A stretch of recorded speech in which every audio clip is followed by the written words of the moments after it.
Beauty and the Beast. There once was a rich merchant who had 3 daughters. The youngest daughter had a kind heart, unlike her jealous sisters.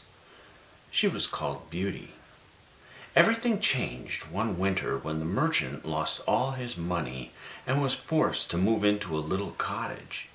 The 2 elder daughters wept in anger, fearing no one would marry them now. They would stay in bed all day, while Beauty rose at 4 each morning and cleaned the cottage and cooked their meals. One day, the merchant received good news.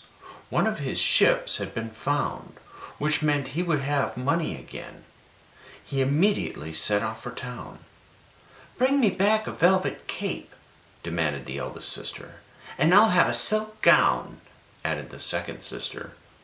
"What about you, Beauty?" asked her father kindly. "Please bring me a rose, father," said Beauty politely. Beauty worried terribly about her father and longed for his safe return, but she knew her sisters would tease her mercilessly if she said this. Sadly, the merchant had been given the wrong information. It was not his ship that had been found after all. With a heavy heart, he rode back, failing to notice the snow falling so thickly. Soon he was lost. He wandered for hours, and when night fell, he began to despair. At last he spotted a golden light coming from a great castle.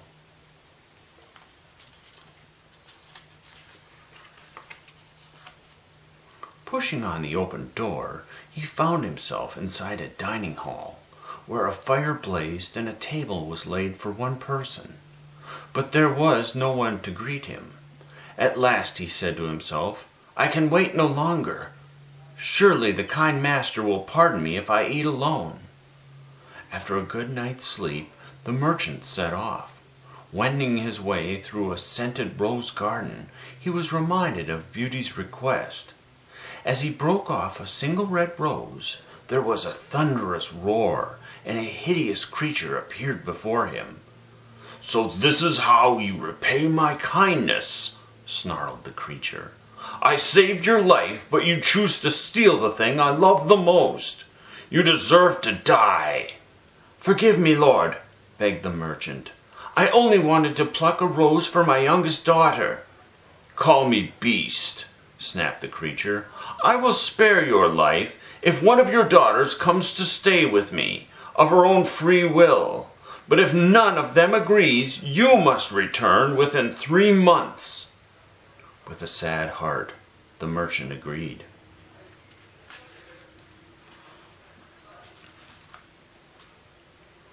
On hearing her father's story, Beauty persuaded him to take her to the beast's castle. When she arrived, she could hardly dare look at the creature. But Beauty very soon came to realize that he had a good heart.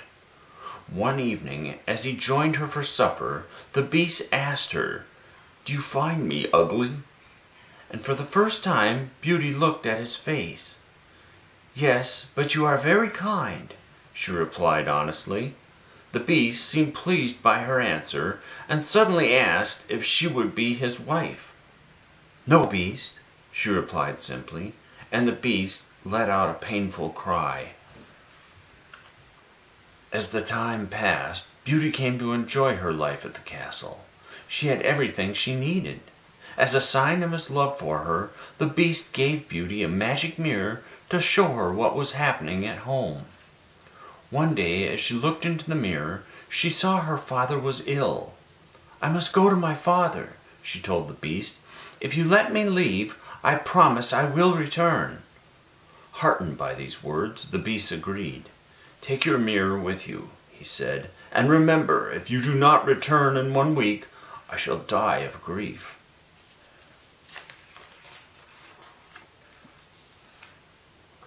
Beauty's father was overjoyed to see her, and he soon became well again. The foolish sisters had both married, but were unhappy, so they tricked Beauty into staying longer than the week. One day, when Beauty was looking in her magic mirror, she saw the beast was ill. She knew she had to return. Arriving back at the castle, she found him close to death. "You broke your promise," the Beast whispered, "and now I must die." "No, no!" cried Beauty in anguish, and at that moment she knew she loved him. "I want to be your wife," she pleaded, and as her tears fell on the Beast's face, a bright light dazzled her. Suddenly, standing before her was the most handsome man she had ever set eyes on. "Where's the Beast?" she cried. "I was your Beast," smiled the young man. "By choosing to stay with me and promising to be my wife, you have broken the spell." Beauty and her prince were soon married and lived happily in their castle. The end.